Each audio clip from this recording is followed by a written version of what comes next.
Hello, everyone. Today we have a podcast here for you, and this is recorded by our Pink Shirt YYC Collaborative, which is made up of a few different agencies, including Antyx Community Arts, 12 Community Safety Initiative, Calgary Immigrant Women's Association, and the Urban Society for Aboriginal Youth. And with us today, we have Hannah, Yolani, Arusa, Kaylin, myself, which is Stephanie, and Nabiha. And we're going to talk to you today about anti-bullying and maybe some problems that we see are common with bullying, especially right now, things that we notice or that we want to make change, and how you yourself can maybe make some change in your community and in your school, and how you can stand up against bullies. Welcome everybody here to our podcast. All right, everybody, I'm going to get into our first question here. What are the effects of lockdowns and physical separation on bullying? I think that due to physical distancing and lockdowns, we've become a bit more disconnected, I guess, because we aren't able to talk with our friends as much or hang out with them. So I think that cyberbullying has seen an increase during COVID due to that because when we were home during the lockdown, we did Google Meets for school and stuff, and we were virtual basically the entire day. So I think that has affected cyberbullying. I 100% agree. Over the lockdown for the past 3 years, I go online and I see so much more hate online. And I can see in person too when I go out. People are becoming a little bit more accepting. They're more appreciative of the people they can see in person now. So I've noticed a decrease in my actual environment outside in person, but online people hide behind a screen and they do whatever they can. Maybe people are more rude online and say things that maybe they wouldn't say to somebody in person. I think that because of how Nabi has said about being online, that people are able to hide behind a mask, I guess. So they're able to say whatever they want online, right? Because they never know again. So I guess they're more confident online. And then whereas in person, it's a bit different because you haven't seen this person in a while. So I'm gonna jump in here real quick. I definitely agree with both of you guys. It's so much easier nowadays because we've shifted everything online to hide behind the screen and say a lot of hateful and rude things towards people because you never have to face them in person, right? And if you do get the chance to face them in person, what are the chances of you saying the same thing to that person's face, right? So it's so much easier to engage with negative people online. Yeah, that's true, especially with all these apps nowadays, like Instagram, TikTok, especially TikTok. I don't know if you guys go on TikTok, but on TikTok, when you see tons of videos and you look at the comments, and there's just every comment is someone being mean or saying something, right? And it does a lot to someone's mental health, especially if say a TikTok gets roaming around the school and then someone's commenting on it, and you know who that person is saying hurtful things on the comments. I've noticed too that in general, it seems like folks are more polarized lately. There's so many more black or white of the issue. There's not these gray options in between. It's either you're for or you're against something. You're either for this item or you're against it. And anybody that's across the spectrum of your thoughts becomes demonized, and you have the opportunity to bully them or say harmful or hurtful things to them. In general, that's what I've noticed more as well online. There's not these barriers, and people are saying everything that comes into their heads that can be quite hurtful when you're on the other side of that. yeah, I was going to say that another effect of COVID on bullying is that school bullying has dramatically, I think, decreased because for one thing, we've been in lockdowns for so long. And I guess another thing could be about the physical distancing. I have actually noticed that there has been a little bit of a difference in bullying. There's been more verbal bullying because obviously people are scared with COVID. Yeah. Do you think there's been any differences in bullying too with the fact that we've been moving online, offline. Have you noticed any increase or changes in bullying that way? Or do you have any personal experiences that you would like to share? This is like mostly in older populations I've noticed, because in the younger populations it doesn't make much of a difference, right? I've also noticed that there's a lot more hate towards Asian people and people of color for some reason. They're like, oh, they have caused the virus, which is completely wrong. Yes, for sure. That's been a big trend right now is increased racism towards Asian folks because of this virus and because some folks think it began there. So, as in the education sector, if you go like online, it's itself is like a problem, and itself is like giving mental stress to the students. And for my personal experience, I have gone in the last semester like some online and some going offline, some gone online again in person. So it gives me like a little bit of a chaos just because it's mentally stressed and mentally tired going to the school in person and becoming tired again. So it become a little bit of a stress by this COVID physical distancing and everything going on the education sector. Yes, for sure. Wonderful point there. Rusa, you have a comment? Yeah, I was going to say is that I think people are like looking for someone to blame because, like you said, it's like a black and white sort of thing.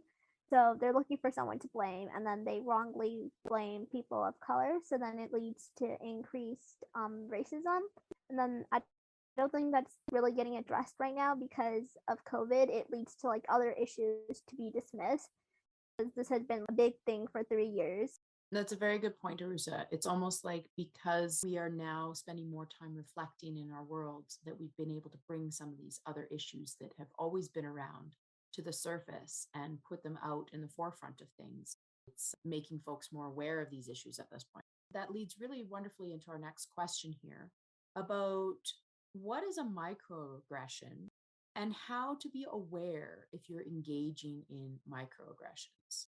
I think a microaggression is like a subtle, normalized form of racism, and it's not always conscious. It can also be like you're unconsciously saying these things, and then these things sort of lead up to bigger issues. And I think a way that can be more aware is to ask for boundaries for the people that you're talking to. Ask them if it's something, because someone might not always tell you that it's hurting them, and then you might figure out later on. So it's not like you can read minds, right? So you sort of have to ask. Yes, for sure, Arusa. Often we might not even know if we're committing a microaggression towards somebody. As Arusa just described, it can often be an unconscious action or something you're saying that you might not know that it's actually a microaggression for the other person. So, are there any ways that we can stand up for ourselves if somebody's always engaging in microaggressions with us? I think that the best way to like confront them, to ask them, because sometimes you might interpret it differently or they might not mean it the way that you think. So you could ask them if that's how they mean, and you could also maybe like educate them on things that they can say or can't say. Yes, I think that's very wonderful, Arusa, that sometimes they might not know they're committing a microaggression. So if you let them know where your boundaries are and you set your boundaries with them and explain to them how they're hurting you, that gives them more of a framework of what is okay or what's not okay or what is acceptable, because they might not be aware of their own unconscious bias. Does anybody else want to weigh in about microaggressions? I can jump in here. I think what Bruce said about setting boundaries is very, very important when it comes to understanding each other. The more we understand each other, the less kind of pokey we can be at each other. We don't lash out as much, right? I think that when you're being kind of targeted for these like microaggressions, feel free to also mention it, call the other person out for it, because like Stephanie said, they may not know that they're doing it. So just giving them a quick heads up, like, hey, that wasn't really nice and that kind of hurt my feelings, can also make a really important difference when dealing with like these small microaggressions. I think adding on to what Hannah said as well is not just calling folks out when they do it to us, but if you see folks doing microaggressions to other people too, like in your friends, feel free to stand up and try and voice for those folks as well. Because sometimes if a microaggression is being done to yourself, you might not always have the courage to speak out and say to that person that they're actually hurting you. But sometimes it's a little bit easier to be able to do that for your friend or your sibling or one of your family members. It's easier to stand up for them. So make sure to also support your friends and family as well. I'd like to add on here as well. And another thing too for microaggressions is not a lot of students know what the term means. Mhm. I certainly didn't when I was in middle school and high school. So I think one way to do this, help with this, would be to advocate for your school, to maybe let everyone know, maybe posters or something, to know what microaggressions are, and if you are doing them, stop them. And I think once a student or someone actually knows what they're doing and knows like what it does to a person, especially their mental health, then hopefully it would help. How do you think we can be more aware of our own unconscious bias and judgments of other folks? I think one of the ways you can do this is not to be like offended when someone calls you up for this, because I know that for certain people, if you like call them out on it, then they act like really offended, or if you said something really mean to them, when in reality you're just trying to educate them and let them know. So I think it's like not to take it personally, I guess, because those are unconscious biases. So it might not even be your fault. It could be like a societal bias that you may have, or a media bias or something. That's a wonderful point, Arusa. And all of us at some point in time will have some unconscious bias. And we just need to be adaptable and willing to learn and willing to understand where other folks are coming from so that we can always be learning and growing ourselves as humans. In our society too, we have a lot of stereotypes, and when you come up to people, like, that may be something you see unconsciously, of course, because like being online or like growing up around people, they might pass it on to you. So like a good way to maybe overcome it is look past the stereotypes. Instead of noticing, oh, they have this color hair, maybe ask them, oh, like, when's your birthday, when favorite color, get to know them before you judge. Thank you, Nabiha, for that. That's a very wonderful point that often we'll have less biases or judgments about folks once we know them and once we know more about them. Yolani, do you want to weigh in? So, as of the religious sector, people are thinking about the rituals and each other's things that they do in for the festivals. They think that that is not good for, even if we're in the same country, they think that that is not good, or they have some judgments because of that ritual. So it shouldn't be, uh, even if it's like bad or good, it's their festival, it's their religious, it's their ritual. So we shouldn't judge them by their rituals or by their festival that they are celebrating all the way. I find in my world, some of the people that have the most unconscious bias that I notice are actually older family members, um, such as my grandfather or my aunties.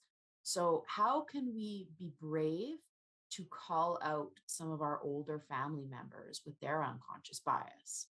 So yeah, I feel this is like especially true with like maybe immigrants and stuff, because coming into Canada and United States, like compared to many other countries, it's much more welcoming, right? And they're more accepting of different like cultures and genders and everything. So many older adults might have stereotypes about stuff coming from where they grew up and how long ago that was, really. So I think just maybe sitting down and showing them a little bit about what the world has become could be a good way to show them what is happening now. Yes, and helping them understand maybe how there are differences here. My grandfather is an immigrant and he's very strong in his opinions. He's very old world thinking. So I just always have to be brave and call him out when he says something that's maybe inappropriate, or if if there's another way to think about it.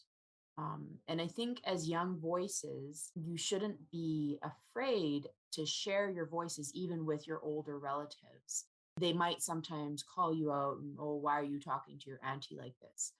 But think of ways to approach it so that it seems respectful and understanding and isn't necessarily coming from a point of aggression or something that they might misunderstand, right? And usually that can be taken over reasonably well. Hannah, would you like to?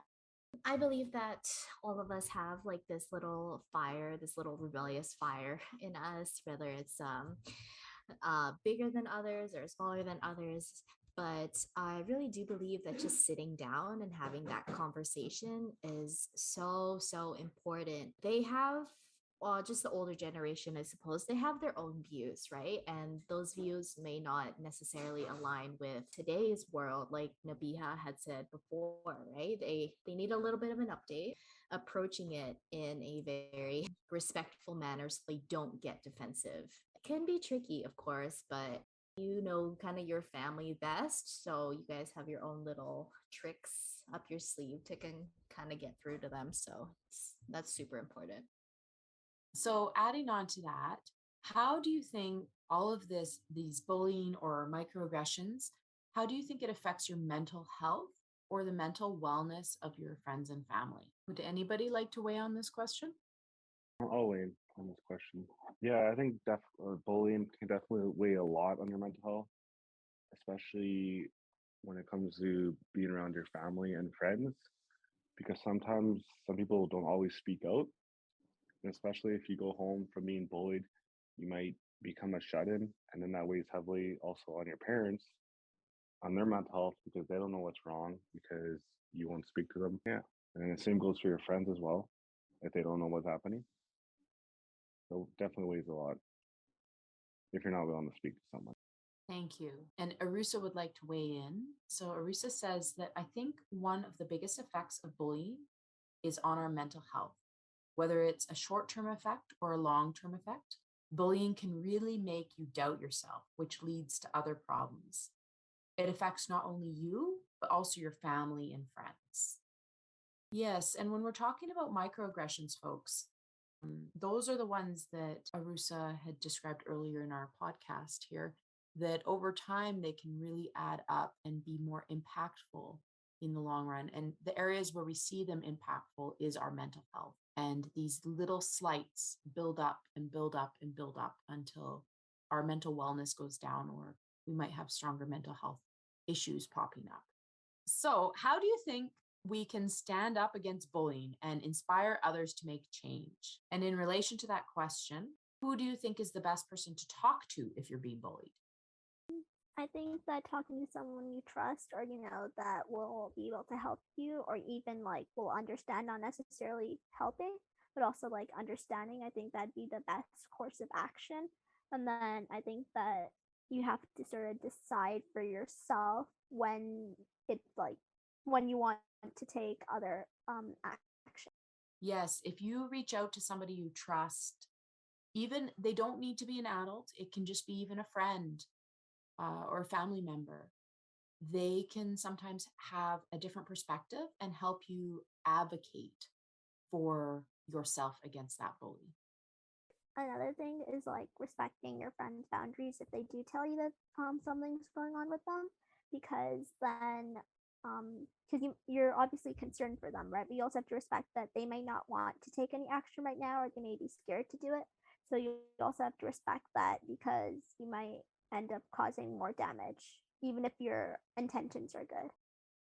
Yes. So always make sure to check in with whoever's divulging information to you, whether or not they want you to help them take action or not. Often we can get quite angry once we hear a story of somebody else's, but just remembering that it's not necessarily our story to tell. And really, it's up to them whether they want us to help support them and tell their story. Wonderful points. Any other actions that you think we can do to stand up against bullying? I like this idea of positive allyship here, of being the ally for that other person that's maybe being bullied. So, how can we support others as a positive ally? I think a way you can be a positive, I think like being an ally to someone who's being bullied is also really important, because you might not be able to do something directly for them, but you're also helping them because they know that you're there and that they can talk to you. And I think that that does a lot more for them. Yeah, you don't necessarily need to be the one who's telling the story or going to have a protest or calling somebody out. Even just the fact of healing and being there to comfort your friend or your family member, that's valuable enough in itself, right? We all can have different roles in the social change ecosystem, and we can all play to the strengths, our personal strengths. So if yours is as a healer, that's probably the best place for you to work.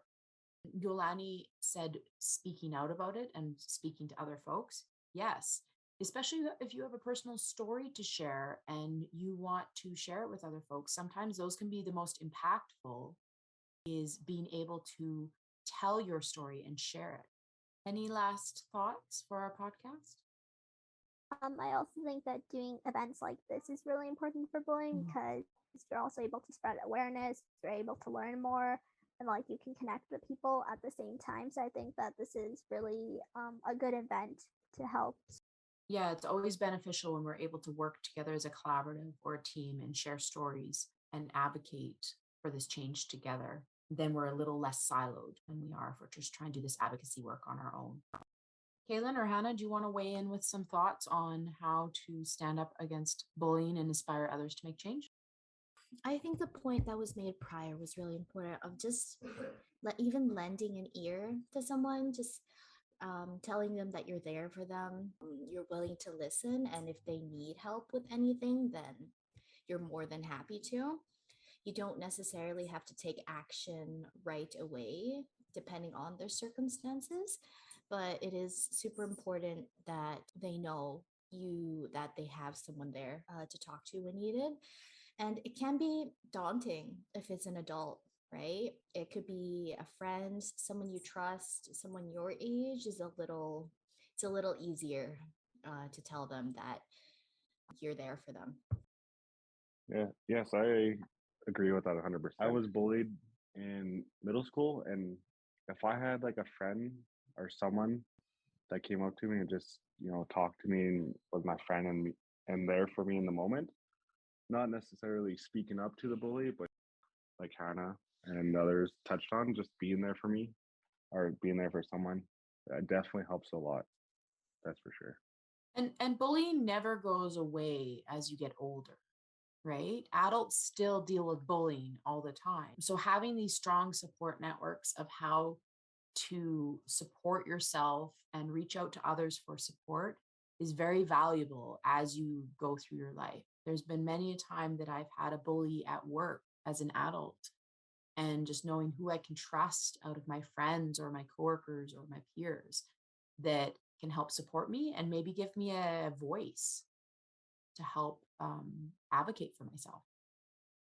I definitely agree with that. And especially mental health wise, it always helps somebody that is struggling with bullying or struggling with mental health to know that there is somebody there that they can lean on, that they can trust, that they can talk to about these serious topics. From what I learned, it's just even your presence of being there sometimes is just more than enough to kind of encourage them to take things slow, to advocate for themselves, or even the best possible scenario is just kind of like stand up for themselves and stop the bullying right then and there, than leaving it to kind of drag out. And we've touched on those microaggressions that like build up over time.